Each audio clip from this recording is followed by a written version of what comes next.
Abasiraamu olunaku lwa leero beeyiye mu bungi ku muzikiti gw'Ekibuli okusabira mayiti ya Sheikh Meja Muhammad Kiggundu eyakubiddwa amasasi ku makya ga leero. Abakungubazi babadde bangi era mubaddemu Omulangira Kasim Nakibinge, Supreme Mufti Muhammad Kibaate, omuduumizi w'amagye General Katumba Wamala, omwogezi wa poliisi Andrew Felix Kaweesi, Lord Mayor Elias Lukwago n'abalala bangi. Omulambo gwa Kiggundu guleeteddwa wakati mu nyiike era nga gusituddwa bannamagye.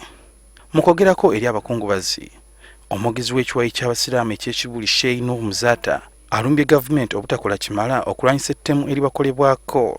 Tujja kuŋŋaana nnyo Ekibuli wano, tujja kujja emirundi mingi, naye abakulembeze b'ensi bwe banaaba tebannaba kutunuulira bintu byaffe eby'Abasiraamu ngeri kubitunuuliza ndali, ekirivaamu tewali akimanyi.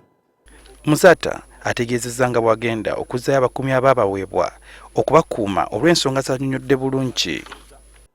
Kati tutandise okuggweramu ddala amaanyi bwe babeera bakubye emmejja alina emmundu ezo zonna, kati atambula n'omupoliisi misikini.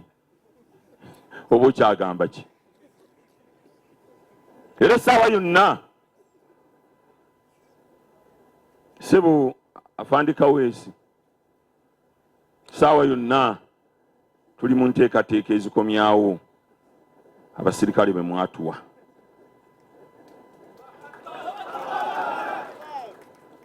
Tugamba ogenda okunkuba amasasi 8 nga balowooza nti owange agenda naye baddiza, bankuba 2 nga bamanyi nti ono talina kantu konna.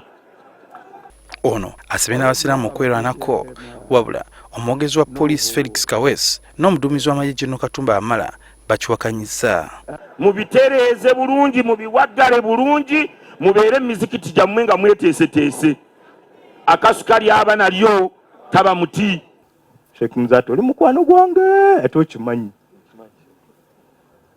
Njagala kusaba nti bwe nvudde ku muzindaalo guno, statement eri gyoge nti bagende mu hardware bajjeyo amajambiya taata ogimenyewo mu bulungi. Omwogezi wa poliisi Andrew Felix Kaweesi ategeezezza ng'okunoonyereza bukyagenda mu maaso okuzuula abattemu. Bingi bikoleddwa, bantu bangi bakwatiddwa ku nsonga eno, emmundu ezikozesebwa zikwatiddwa, era ebikwekweto bikyagenda mu maaso. Njagala okubategeeza nti tugenda kussa mukono okutuuka ng'abatemu bano tubamazeewo.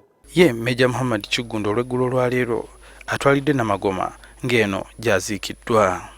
Swahili Mugabi, NTV Kusaawemu.